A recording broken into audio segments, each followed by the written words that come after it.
မင်္ဂလာပါကျွန်တော်ဖုတ်တဲ့ကိတ်ကလေးကွဲတာကိုကြည့်ကျင်တယ်ဆိုလို့ဗီဒီယိုလေးရိုက်ပြီးတော့ပြမယ်ကိတ်ကစပြီးတော့ကွဲနေပါပြီနော်ကိတ်ကွဲချောင်းလေးစပြီးတော့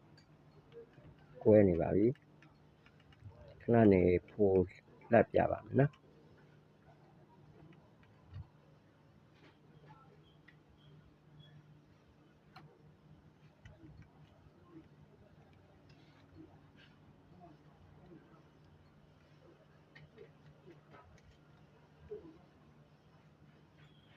ကွဲချောင်းလေးစပြီးတော့ကွဲနေပါပြီ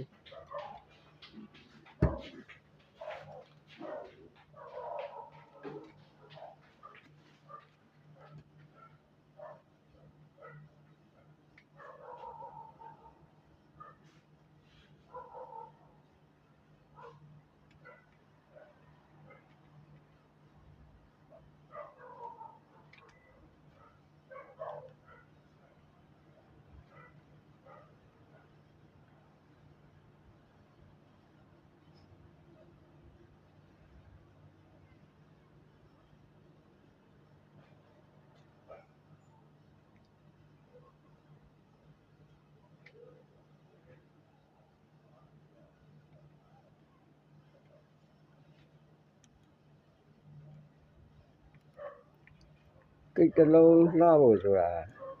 အချိုးအစားရယ်မှွေနီးရယ်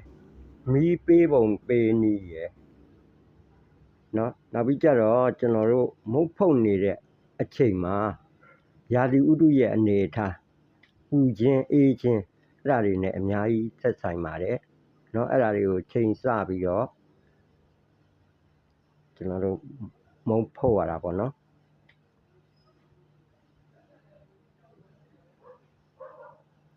သူကအချိုးအစားကောင်းလို့မီးကြောင်မို့လို့မှွေတာကြောက်မို့လို့နော်အဲ့လိုဖက်ပေါင်းစုံပြီးပြည့်စုံမှကိတ်အလှတစ်လုံးထွက်လာမှာပါ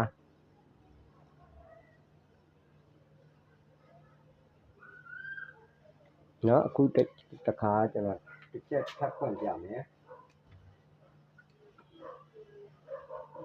ကွဲချောင်းကနော်